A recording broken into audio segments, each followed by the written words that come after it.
कुंभमेळा पाहणीबाबत छगन भुजबळ यांचं वक्तव्य समोर आलंय। मी हवी तशी पाहणी करू शकतो असं छगन भुजबळ यांनी म्हटलंय।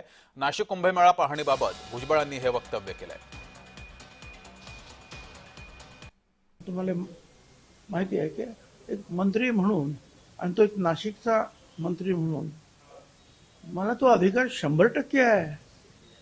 त्याच्यासाठी मला पालकमंत्री व्हायला पाहिजे किंवा काय अशातला काही भाग नाही, म्हणून मी जातोय।